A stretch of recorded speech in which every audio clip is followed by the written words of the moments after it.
On va passer à la suite, si vous le voulez bien, et on va parler d'un épisode qui est souvent mal aimé, malgré tout, malheureusement. Ouais, c'est un petit canard, ouais. Ouais, c'est ça. Alors, moi, je suis pas tellement d'accord avec cet avis, et d'ailleurs, je vous le dirai, clairement. Parce que je vais afficher la couleur, le 3 est mon préféré pour tout un tas de choses, mais c'est vrai que on est dans un autre style, dans un style encore plus dynamique, je trouve, parce que il y a quand même des sacrées scènes de poursuite avec l'alien en lui-même, il y a tout un tas de choses, il y a beaucoup de philosophie dans ce film, avec de gros clins d'œil à la religion aussi. Entre l'alien qui tombe sur ce côté quand elle se jette à la fin sous la forme d'une croix, enfin comme si c'était Jésus sur la croix, etc. Enfin, il y a tout un tas de choses qui sont quand même très très très mis en avant. Bref, je veux parler d'Alien 3 bien sûr, réalisé par un réalisateur de génie. Ouais, un peu chill. Ouais, David Fincher, à qui on devra notamment Seven premier derrière, Zodiac, et puis premier film pour Fincher. Fight Club, et c'est surtout son premier film, qui est là un peu à l'époque comme Renny Harlin sur Freddy Cat, c'est-à-dire que on va le chercher parce que y a plus personne qui veut le faire le film. Il faut dire que la production du troisième film est catastrophique, mais alors plus que catastrophique. Le script est réécrit maintes et maintes fois. Ils ont dépensé je ne sais pas combien de millions juste sur la partie production avant même de lancer le tournage, et du coup ça finit vraiment très très mal. Fincher finit quasiment en mode Barno, d'ailleurs il finit même pas le film, c'est pas lui qui fait le cut final d'ailleurs, et il refuse depuis, vraiment il veut plus entendre parler de ce film, pas de ça. Tellement que la production a vraiment été odieuse avec lui, et ils lui en ont fait baver du début à la fin. Bref, comment tu découvres ce film, Ami, et puis qu'est-ce que tu en penses concrètement? Je le découvre à la suite logique du 2 que j'avais bien aimé. J'en pense que c'est très très bien, puisque autant le 2 te mettait dans l'action généreuse et autres, il n'y a pas que ça bien évidemment, mais il était très très bien rythmé, et le 3 on retrouve un peu l'esprit du 1, un peu plus calme, un peu plus posé, donc il laisse libre cours le temps au cerveau de réfléchir, avec par la suite une scène qui m'a marqué, justement je viens de l'avoir passé, le pauvre docteur, cette scène-là qui arrive, qui me choque à vie, et puis c'est encore une fois pareil, un très très bon, ce côté huis clos, pareil là ils ont même plus d'armes, ils ont juste des petites baramines, autant encore dans le premier ils avaient encore des trucs électriques, là ils ont vraiment rien de chez rien, voilà. Très très bon Alien, malgré qu'il l'a fait dans la douleur, mais il s'est quand même bien débrouillé. Ouais, alors il y a plein de choses qui sont reprises dans le script, parce qu'au départ ça devait, alors il y a ce côté on va dire colonie, qui devait être une sorte de colonie de Mormons au départ, puis ça part dans autre chose, enfin il y a tout un tas de possibilités. Je pense que ce que je regrette malgré tout, c'est que ce film vienne en 3e position. J'aurais quand même voulu voir une suite avec Newt un peu plus grande, X et Ripley. J'aurais voulu avoir quand même cette possibilité-là d'avoir un épisode de plus. Malgré tout, bon voilà, le 3 est quand même assez douloureux. Charles Dance qui meurt et qui joue juste comme d'habitude, qui est toujours très bon. Mais là, de le voir dans un rôle de gentil, ça faisait bizarre, parce que quand on a vu The Last Action Hero ou alors The Golden Child, il est plutôt dans des rôles de méchants.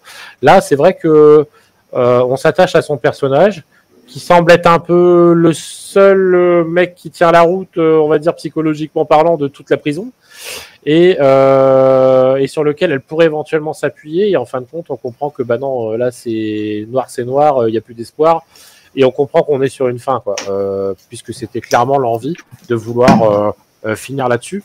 L'ambiance est poisseuse, enfin bref, on pourra en parler des heures. Je vais vous laisser déjà en parler, les gars. Pascal, tu le découvres comment toi, ce film? Alors j'ai été le voir en salle, celui-ci c'était en 92 qu'il est sorti. Donc là, je pu me faire ce plaisir. Moi, je suis comme Ami. Je trouve que c'est un film vraiment, malheureusement, mésestimé dans la saga.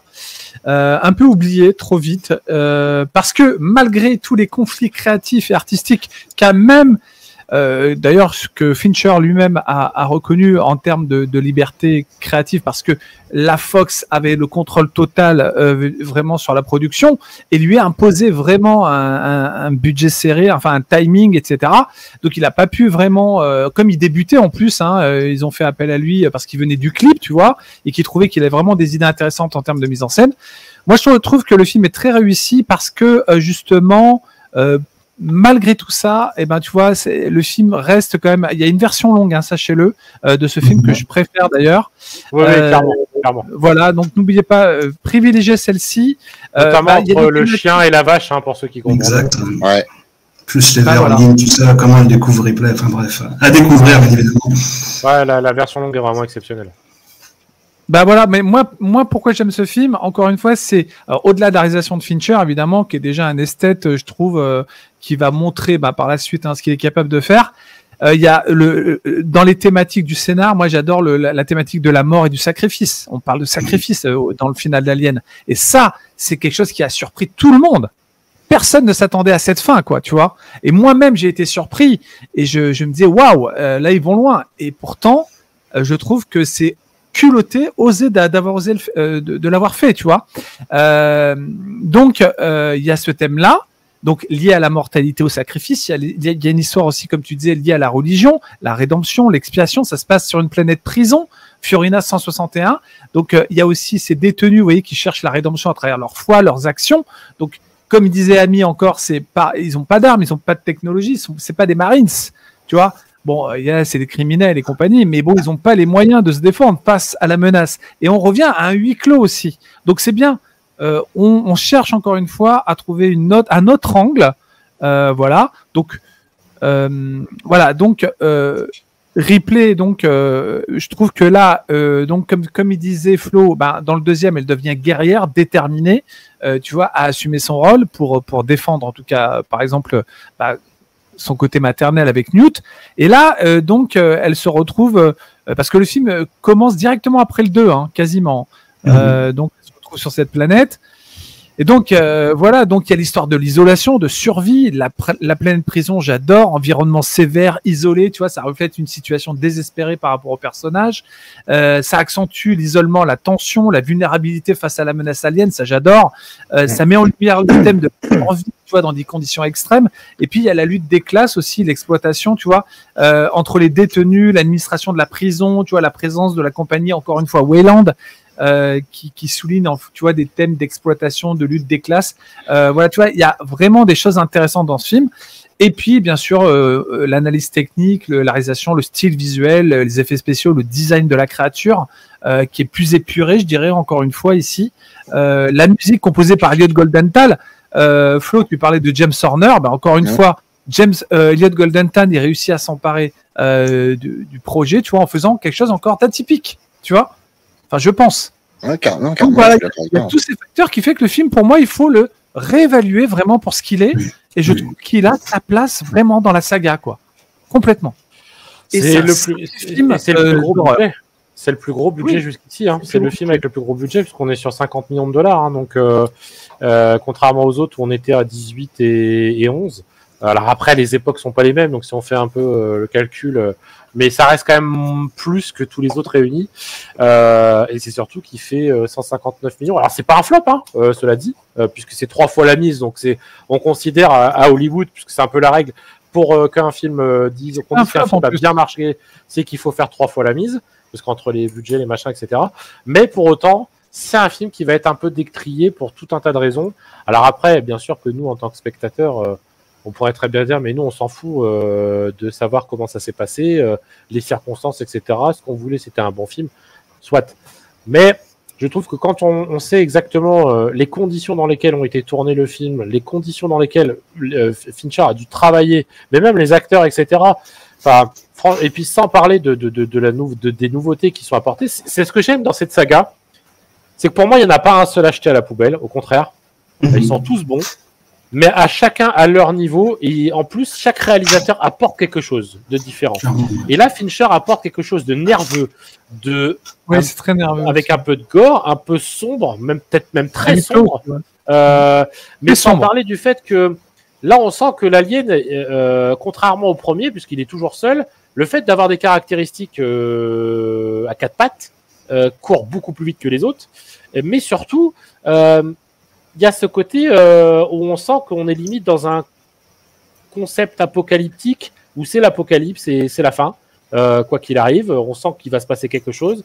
Et sans parler du fait que, je sais pas si vous vous souvenez des scènes où ils sont dans les couloirs de la prison en bas, où en fait on a la caméra qui poursuit et surtout qui se met à tourner, comme on voit là, où on a l'impression que l'alien, comme en vue subjective, c'est-à-dire qu'on a la place de l'alien et on a l'impression que l'alien, c'est lui qui court, etc. Je trouve ça hyper bien fait. Après, bien sûr, les CGI d'intégration, bon, voilà, là on est d'accord, il y a des choses à en redire. Mais à partir du moment où c'est la marionnette, celle qui est utilisée, donc je crois que c'est Phil Tippett d'ailleurs qui le fait. Ouais, elle est super. C'est plutôt bien foutu. C'est l'intégration de cette marionnette là sur le CGI qui est mal foutu malheureusement. Bon voilà, c'est un peu le gros défaut du film je trouve. Attends, Jerry. Oui. Non, Newt. Moi, ce qui m'a peiné, c'est vraiment la mort de Newt et X. Ouais. Exactement. C'est terrible. Mais ça aussi, c'est deux personnages, tu vois, que je m'attendais pas à voir mourir dès le début, quoi. Tu vois. Mais bon, voilà, c'est encore une fois, peut-être que dans les réécritures, ils ont décidé de les faire mourir. Ils avaient bien maltraité Ripley. Hein. Tout ce qu'elle pouvait glaner, à chaque fois, c'est perdu. Mais voilà, il y avait un deal aussi avec Sigourney Weaver qui voulait en finir et qui avait dit je veux que ça soit le dernier. Ah oui, voilà. Elle voulait que ça soit sa mort, de toute façon. Donc il fallait que ça se termine de cette manière-là pour elle, quoi. Donc après, voilà, c'était un peu particulier. Mon Flo, comment tu découvres ce film et qu'est-ce que tu en penses? Traumatisme étant jeune et puis vu en entier quelques années plus tard. Moi, ce film-là, je l'aime bien parce que c'est la déconstruction de ce qu'ont fait les autres. C'est la déconstruction du personnage, en fait, de ce personnage qui est redevenu quelque part vulnérable, qui se rase la tête, qui perd presque son identité en exagérant, et qui finalement finit par être vaincu par son ennemi. Donc quelque part l'histoire se répète, parce que Ridley Scott n'a pas aimé ce qu'a fait Cameron. Ça reste une fin amère malgré tout. C'est ça. Et puis même, je dirais, Ridley Scott n'a pas aimé ce qu'a fait Cameron de son bijou.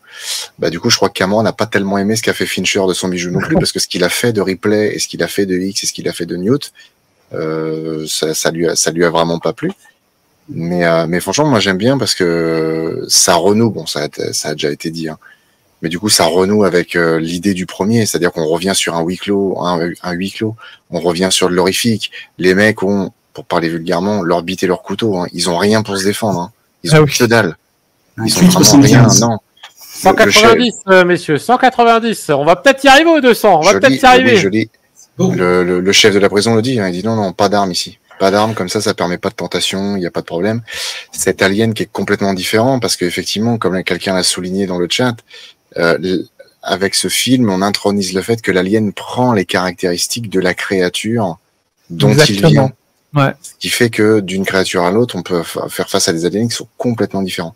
Alors effectivement, je suis d'accord aussi avec ce qu'une autre personne a dit, à savoir le fait que là, l'alien est complètement formé quand il sort de la vache ou du chien, peu importe. Et ça avait posé de problème à personne, alors que dans Covenant, ça fait chier tout le monde.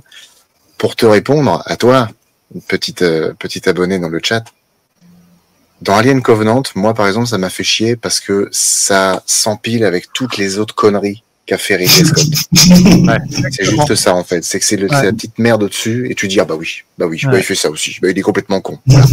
Mais dans le truc de Fincher, voilà, c'est un peu vu différemment, mais c'est vrai que quelque part, là encore une fois, il n'obéit pas aux règles. De toute façon, c'est vrai que d'un film à l'autre, ça a changé. C'est au final, c'est en parlant dans un live précédent que je me suis rendu compte de ça. Et du coup, au final, je revois un peu ma position. Il n'y a pas une réelle cohérence, ouais. Non, parce que même dans celui de Cameron, le Chestbuster a des petits bras, et au final, là, maintenant, il est complètement formé. Oui, en fait, chacun fait un peu ce qu'il veut. Peut-être dans la version longue où il n'y a pas une partie, il est un peu plus petit, justement, on le voit quand même, parce que quand on regarde les images, on voit bien qu'il a plusieurs formes, plusieurs couleurs, il est un peu plus noir, justement, qui serait peut-être arrivé à maturité, parce que la version longue n'a pas coupé cet effet. Non, parce que dans la version longue, c'est pareil, tu vois, quand il sort de la vache, tu le vois déjà avec ses 4 petites pattes et partir en courant dans cette scène qui est extrêmement mal incrustée, parce que ça, c'est vrai que par contre, c'est l'épisode qui vieillit sûrement le moins bien. Parce que visuellement, après, c'était le début du numérique, hein, puis c'était pas la même maîtrise ni le même budget que par exemple pour un Terminator, donc un Terminator 2, donc du coup, ouais, visuellement, c'est quand même un an avant Jurassic Park, ouais, avant le premier Jurassic. Ouais. Un an avant Jurassic, donc. Ah, c'est ça qui fait mal. Qui a mis claque à tout le monde, hein. Ah bah oui. Ouais, mais qui a surtout qui a transformé le cinéma pour toujours et malheureusement qui a aussi tué, on va dire, les effets practicaux pour toujours aussi, quoi. Malheureusement. Ouais, mais il y a du practical un peu dans Jurassic Park. Pas le film en lui-même, mais ce qu'il a engendré. Parce qu'au final, Jurassic, bon, on dérive, mais Jurassic Park est un subtil mélange entre le pratique et le numérique. Oui, à la base, il y a les deux. Ouais, il y a un mais en fait, il a engendré un nouveau genre de film qui a complètement détruit. Enfin, on a gentiment dit à Phil Tippett, t'es gentil, va prendre ta retraite, quoi. Maintenant, il n'y a plus besoin, quoi. C'est un peu ça le souci, quoi. Et en même temps, c'était tellement bien fait que c'était compliqué, quoi. Quand t'as vu ça. Quel génie, Phil Tippett, quel génie. Ouais, c'est clair. Ouais. Ami, tu le découvres comment ce film, toi? Encore une fois, je te dis, c'est la suite logique du 2. Je sais plus comment je l'ai vu. Ça devait certainement être à la télé. Et donc, pareil, voilà, j'étais tombé fan d'entrée de jeu du Alien 2. Donc, dès que j'ai vu qu'il y avait les autres, j'ai couru, j'ai foncé, quoi. Ouais, non, mais je suis tout à fait d'accord avec toi. Bon, moi, voilà, comme je te dis, j'aime beaucoup cette ambiance, ce côté à la fois monastère, rédemption plutôt, je dirais, recherche de rédemption, sacrifice. Il y a énormément de choses. Pourtant, je suis pas du tout, voilà, bercé dans tout ce qui est œcuménique, etc. Mais je sais pas, il y a un côté très spirituel sur ce film, très sacré. Cette scène où justement il vient de tuer Charles Dance face au gars là qui est complètement traumatisé et il vient se coller à Ripley et il la renifle en fait et finalement pour la laisser et là on comprend qu'il y a un truc qui va pas. Enfin il y a tellement de, je vous dis, les scènes dans les différents conduits, enfin même ne serait-ce que la naissance de l'alien au tout départ, enfin que ce soit alors la vache c'est un peu différent mais le chien. Oh bordel, putain, c'est dur à voir quoi. Enfin, quand on aime les animaux, c'est ouais. Enfin, il y a vraiment beaucoup de scènes qui font que le fait qu'elle retourne chercher Bishop en mode complètement Sharpie pour savoir s'il y avait un œuf dans le comment on appelle ça, dans le vaisseau. Enfin, qu'est-ce qui a fait qu'ils ont été éjectés, etc. Enfin, et je pense que c'était aussi une façon de bien clôturer le truc, mais c'était pas forcément non plus simple parce que après être passé par Alien et Aliens, compliqué de revenir avec un nouvel Alien, encore une fois, sans que ça paraisse comme on pourrait l'avoir dans des suites aujourd'hui, gros comme une maison ou je sais pas quoi. Là, je trouve que c'est plutôt bien foutu, même si on se demande d'où sort l'œuf, hein, on va pas se mentir. Mais pour le coup, ça peut se tenir malgré tout, et auquel cas, voilà, il y a des choses qui peuvent s'expliquer. Maintenant, le côté, il y a pas un œuf, mais il y en a deux du coup, parce que Ripley, elle est incriminée, mais donc l'animal aussi au départ. Donc dans la version, il me semble qu'on voit un Chestbuster sortir du vaisseau. Hein. T'avais deux Chestbusters, il me semble, dans la version. J'ai pas le souvenir de voir les deux. Hein.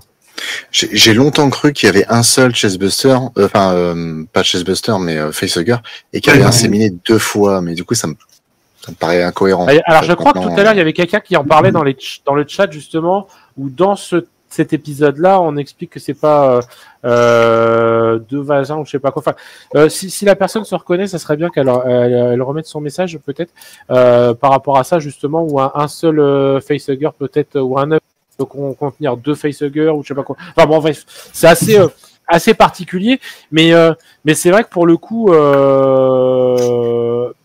ouais, enfin, je sais pas. Et même la fin, enfin le côté. Alors, ce qui est dommage, c'est que finalement, on va dire que l'alien qui arrive à sortir de la chape du truc de plomb là, c'est dommage. Même si oui, il finit par crever, mais c'est dommage pour l'acteur qui se sacrifie.